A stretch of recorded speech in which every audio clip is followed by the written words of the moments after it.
Om Sadashivasamarambham Shankaracharya Madhyamam Asmadacharya Paryantam Vande Guru Parampara Guru Brahma Guru Vishnu Guru Devo Maheswara Guru Sakshat Param Brahma Tasmai Shri Gurave Namaha. Om Sahana Bhavatu Sahano Bhunaktu Sahaviryam Karavavahi Tejasvinavadhitamastu Mahavidyashavahi. Om Shanti Shanti Shanti.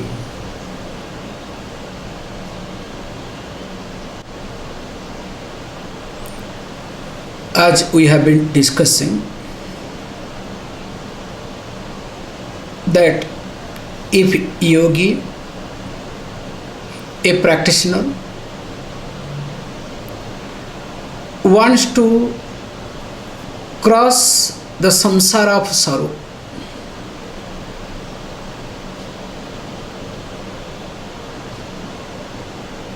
definitely that person has to put effort. Whereas if the person does not want to cross the samsara of sorrow, definitely person need not do anything. Very simple statement. That's why particularly this text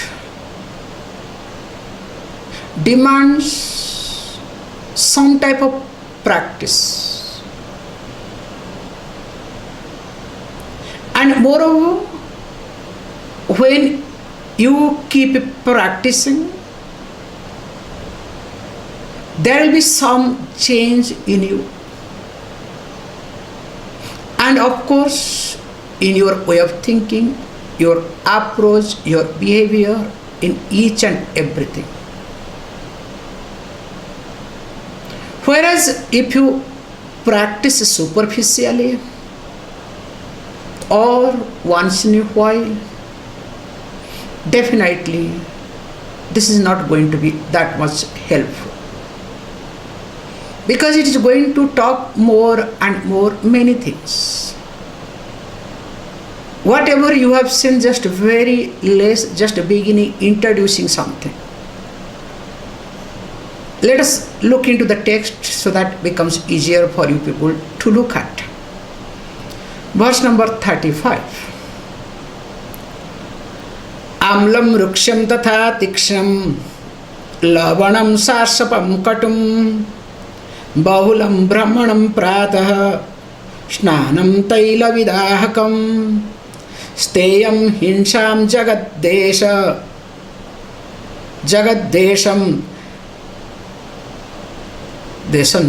jagadesham cha ahankaram anarjavam upavasa prasatyancha mokshancha pranipidanam strisangam agnisevam cha bauhalapam priyapriyam ativa bhojanam yogi tyajet etani nischitam. So you can look at by yourself all these things. So starts with Amlam. So it is again Pramlam. So I would like to say Gautam openly. Whenever you are typing, please recheck. Not like, that's why whenever anybody, not only Gautam, any one of you, do something, do end-to-end job.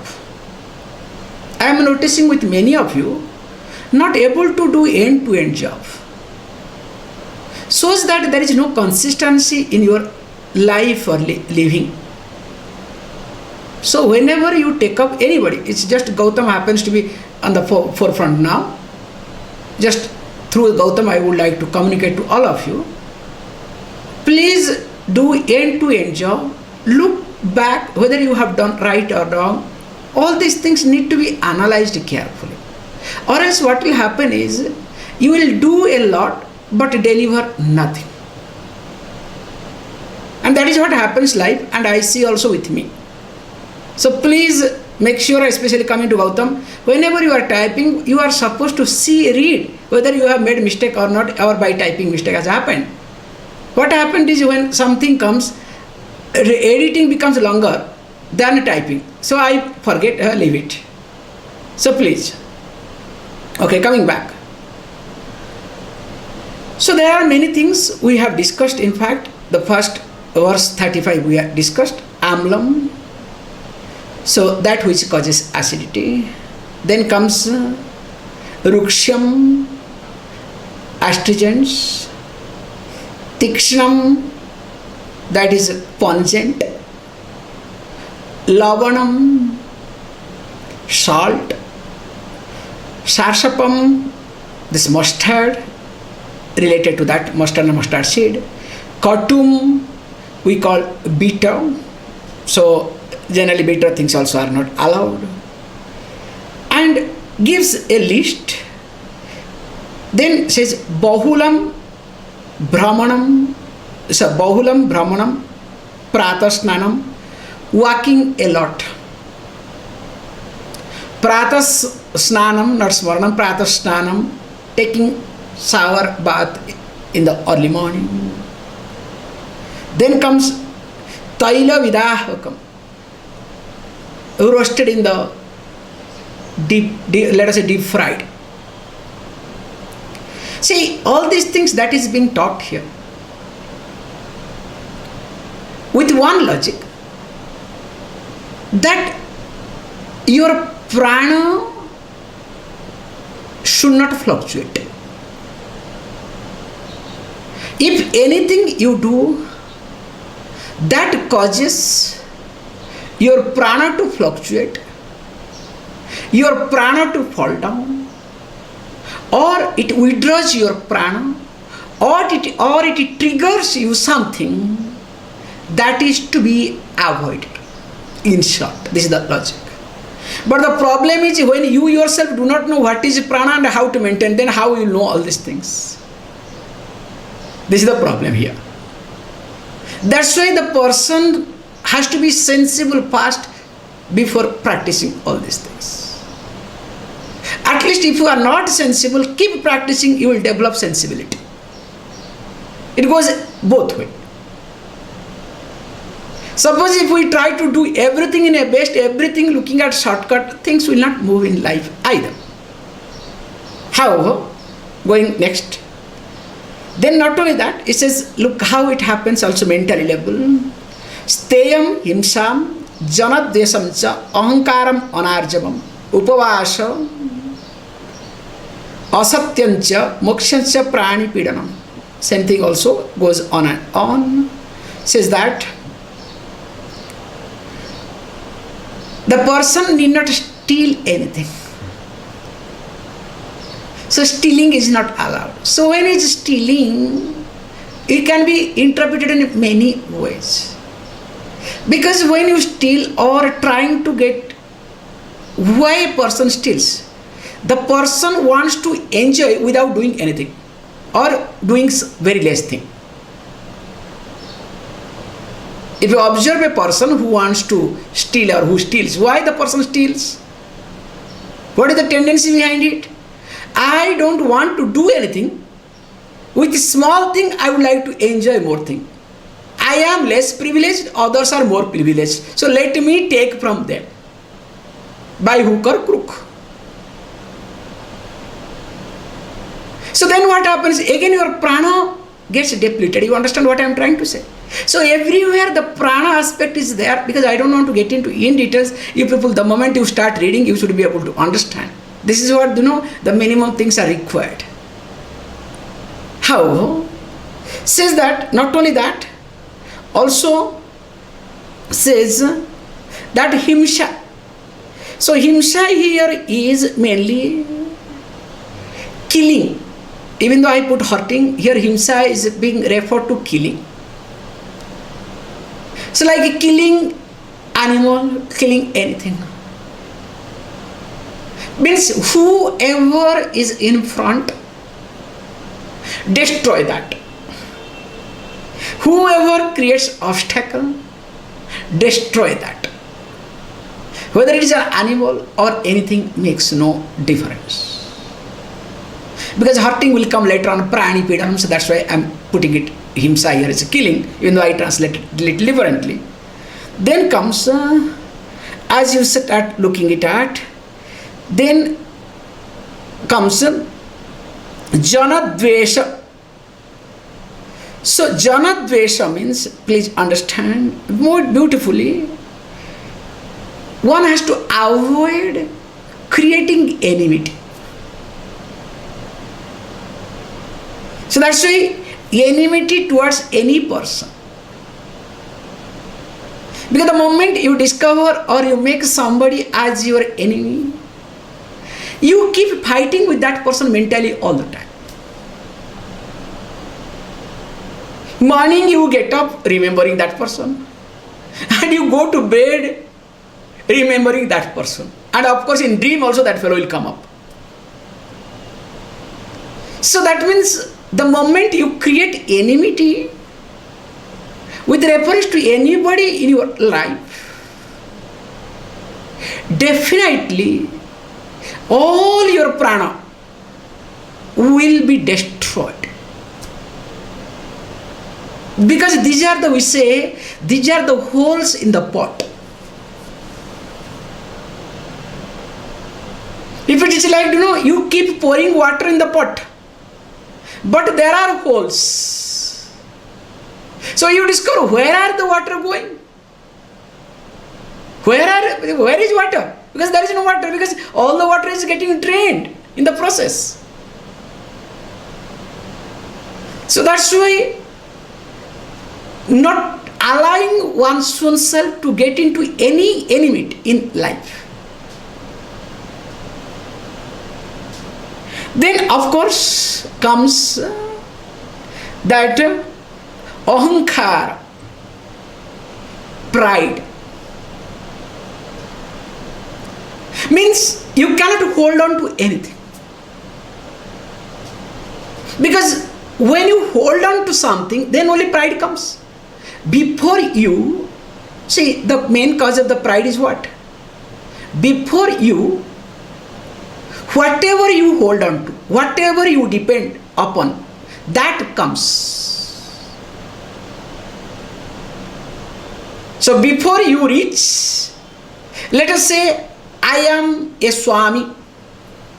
I am putting my example. That is Swamitvam. Me being a Swami essence. So some type of complex I have that I am the best. I am different than you all. Then what happens? Before I meet, before I talk to you people, what happens? Now this Swamitvam reaches first. So whatever is convenient, whatever does not challenge this Swamitvam, or as long as this status of being a Swami is not being challenged, not questioned, that long I am perfect. I am very goody, very nice. You understand? The moment this Swamitvam is being challenged, what happens to me? First my pride comes. I throw everything. There are different ways of expressing pride. A child cries out of pride, not out of helplessness. Today I was watching a beautiful concept, because suddenly one concept came up into mind. You people in Indian people, they know this, called Tulabharam.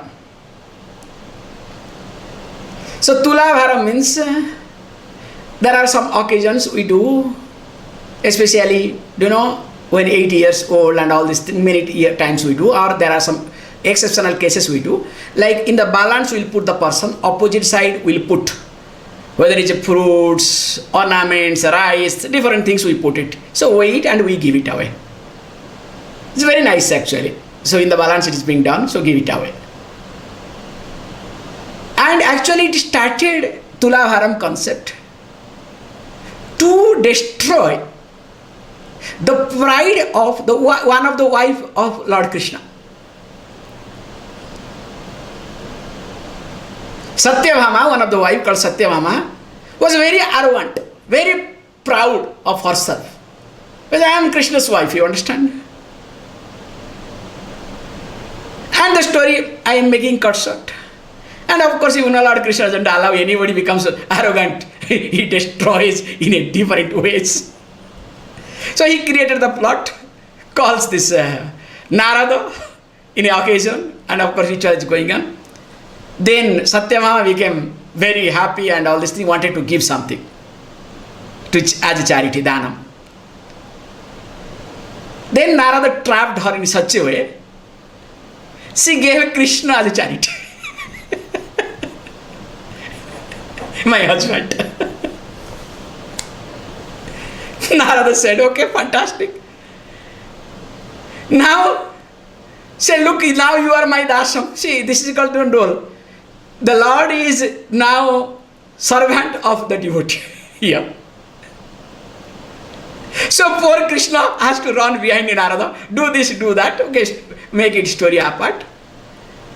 Then, of course, Rukmini understood. This is the drama of Lord Krishna. So what to do, what not to do? Now each time when Narada is asking, okay, now is it time, now can you keep quiet? Krishna says, no, still the pride has not gone. This is just outburst. Which very nice concept comes. Each layer how the pride is being challenged and challenged.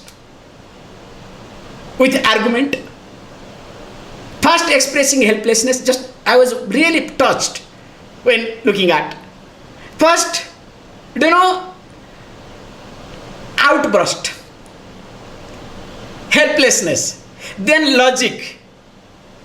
Then after logic, one after another comes, okay? Finally comes to Tulabharam. Tulabharam is the weighing. Okay, everything is done. Now let us do one thing. Give me something as much as the weight of your husband. I'll go away.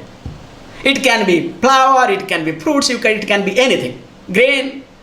Satyabhama, then finally, the moment opportunity comes, Satyabhama comes up with the pride. What are you talking? You think I'll give grains and anything? I'll give the ornament. All gold, silver and whatnot. Again Krishna says, wow, look, I told you this now. Look, still that pride has not gone. And finally, she keeps putting. But the balance doesn't go down. And story goes with devotion, with help, completely surrender. One tulasi leaf is being put extra. The balance completely goes down. So, to make here things interesting, that how the pride comes in front.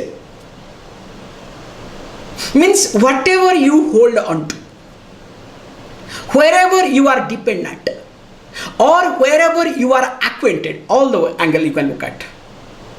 Either you are dependent, or you are acquainted, habituated, or you hold on to. Now that becomes first priority for you. You want to hold on to that, you want to live with that. I hope all of you are able to understand. Each one of you have your own, let us say, weakness here. And remember, the pride is completely connected to one's own weakness. I am very carefully repeating it. The sense of pride is connected to your sense of weakness. If your pride is strong, that means your weakness is deeper. So anytime you are proud of anything in your life, because that you know better, the moment you discover that you are proud of something, that means you are weaker at that moment. You are holding on to your weakness.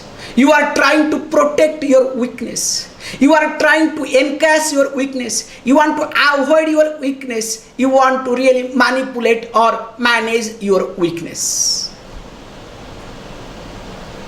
The pride is just outcome.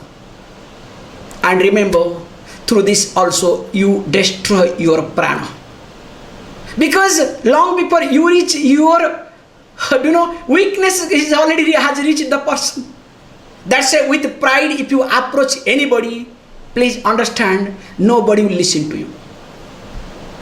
That's why if a person says, I am taken for granted, nobody listens to me. Or people manipulate me, people destroy me. Or people are connected to me different way because you are proud of yourself. Long before you reach, your pride has reached the person. If I am a sensible person, there are two options for me. Either I have to withdraw or I have to exploit you. I am sorry. This is the truth, this is the reality. So when you are proud of something, either a person has to, sensible person has to withdraw or has to be stupid to exploit you. That's why, especially in corporate world, I don't call as a corporate world, it is called as a corrupted world. Completely corrupted world. How much I can take benefit from you? How much each one tries to take the best out of it. That's why long before they reach, their card reaches. You understand? What we call as your business card, okay? And in the business card, first they will look at. Interesting thing happens, First eyes will fall on, who is the person? They don't look at the name, nothing. Designation. After designation, suddenly will go, what company? These two they look at. They do not look at the person's face at all. Business card means only two things. What designation you are holding and the organization. Suppose you say I am CEO of some other thing, they don't care. But if you say I am executive of such a big multinational company, you understand? So these two things they look at, because they put first their weakness first. That's why when you put your weakness first, because of your pride or whatever, there only dealing happens, manipulation happens. So in life, if you are being manipulated, in any relationship, please understand, in life, if you are being manipulated with reference to any relationship, that means your pride has come in the forefront. And because your pride has come in the front, that's why you have been destroyed, or you are in the process of destruction. That's why be careful. Coming back here so nicely, because actually each aspect, if I talk, I can talk 1 hour. How it happens psychologically, really, and this is my favorite topic, okay? I can really talk nicely. Nice book can come of this, okay? Each concept. Then he says, good, Janadesha, okay, Ahankara. Then calls Anarjabam. So Anarjabam means the one who is not straightforward. So that means you can say split personality. Or you can say very sophisticated way, the one who does not want to present one's own self properly. The person who wants to hide many things in life. The one who wants to present it differently. Present one's own self differently. So in reality you are somebody, but you want to present it differently, or in short, hypocrisy. So you can take it, straightforwardness is nothing. So not being straightforward means hypocrisy. It's very simple. And you know better. Why you are not straightforward? Because straightforward has not much meaning, okay? I do not know, I did not want to do it, I did not, you can explain 1,000 ways. I thought person may get hurt, I may not achieve this, that may not happen, not mine. Target may not be achieved, I don't feel that things will be really better. You have hundreds of examples or logics to explain why you are not straightforward. But if I say that you are hypocrite that moment, there is hypocrisy in you, means I hit you properly and carefully.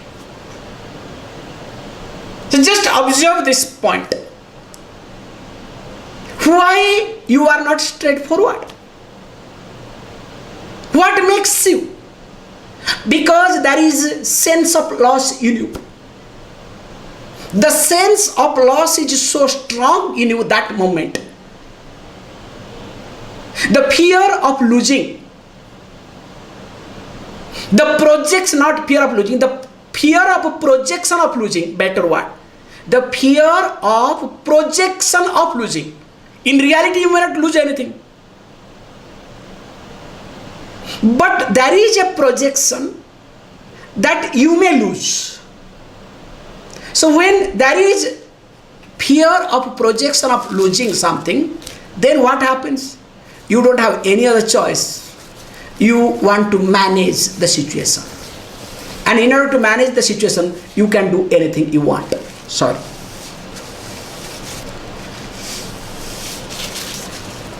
You can do anything you want. And this is nothing but called hypocrisy. That's why try to wake up. Through that also you really drain your energy too. And of course, upavasa, again physically. So fasting. Actually yogi does not do much fasting. Fasting is not allowed for a yogi. Because when you do, bhaktas does fasting, remember. A devotee does fasting. In fact, day starts with fasting, ends in fasting. Fasting and feasting. Somebody asked me, Swamiji, do you do Ekadashi? Ekadashi means 11th day, okay? I said, yeah. Oh, really? I said, yes. When I don't get food, that day is Ekadashi. And of course, when there is food, that day is Dwadashi. Dwadashi means after Ekadashi, we have Dwadashi Parana, means good food eating, okay? When I don't get food, that day is my Ekadashi. When of course I get food, that day becomes my Dwadashi. Coming back. A yogi also does not do upavasam. Why?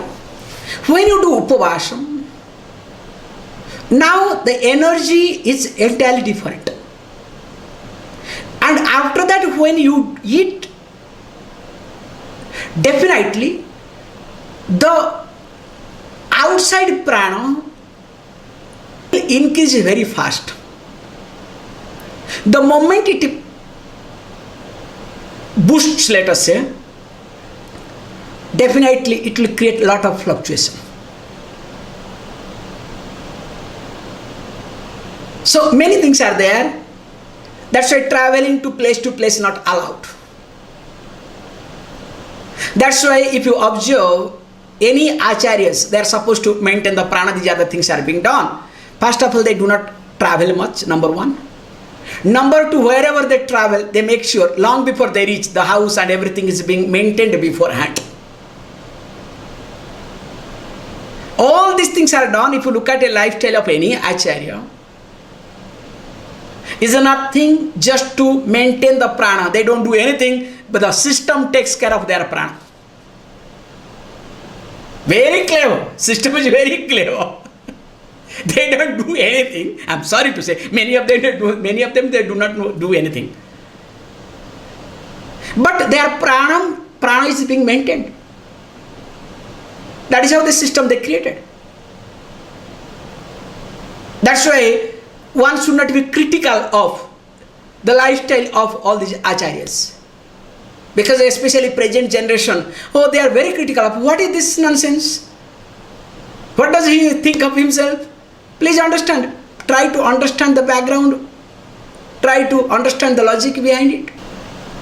Then asatyam cha, not speaking the truth. So there is a difference between not being straightforward and not speaking truth. There is a big difference. So not speaking truth is the outcome of handling the situation then and there. The immediate need, immediate loss, immediate situation. Quickly you want to manage. The best example is a child, okay? Because every child has done this. Because I remember myself very well. Where did you go? Suddenly something will come. Because or else you will get beat, those days, they will beat up. So instead of not getting beaten up, you create, suddenly something comes up. Then after that you have to create a story to establish that. So you don't speak truth that moment, not for anything else. That immediate problem is being avoided. And if you are sensible, what happens to you? It starts bugging you like anything. It keeps bugging. And if it starts bugging you, it becomes a serious problem later on. That's why a child, when starts speaking lie, it is not because of the child, it's because of the parents, stupidity of parents.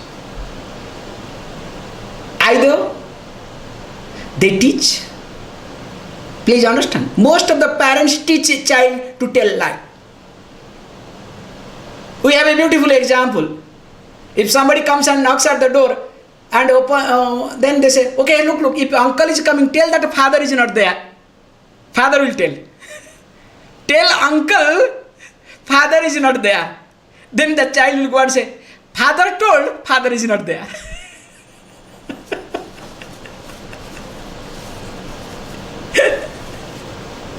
You understand how we teach?